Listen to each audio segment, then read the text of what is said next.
আলু চাষের মরশুমে বাংলার কৃষকদের ওপর মরার ওপর খাড়ার ঘা হয়ে দাঁড়িয়েছে আলুর বস্তার অস্বাভাবিক মূল্যবৃদ্ধি। মাত্র কয়েকদিনের ব্যবধানে বিভিন্ন কোম্পানির আলুর বস্তার দাম দ্বিগুণেরও বেশি বেড়ে যাওয়ায় দিশেহারা হয়ে পড়েছেন সাধারণ চাষিরা। অথচ এই গুরুতর সংকটে প্রশাসন, জনপ্রতিনিধি বা সংবাদ মাধ্যম সব পক্ষই রহস্যজনকভাবে নীরব।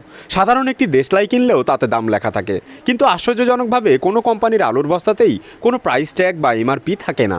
এই সুযোগে অসাধু ব্যবসায়ীরা একই কোম্পানির বস্তা বিভিন্ন দোকানে ভিন্ন ভিন্ন দামে বিক্রি করছেন। প্রতি বছর সারের কালোবাজারি মোকাবেলা করতে গিয়ে চাষিরা যখন নাজেহাল হন, তখন এই বছর নতুন আপদ হিসেবে যুক্ত হয়েছে বস্তার কালোবাজারি। বস্তার দাম বাড়ার সঠিক কারণ কারো কাছেই স্পষ্ট নয়। একাংশের দাবি বড় মজুতদাররা কৃত্রিম অভাব তৈরি করে দাম বাড়াচ্ছেন, আবার কেউ বলছেন প্লাস্টিক কাঁচামালের দাম বাড়ার প্রভাবে এই বৃদ্ধি।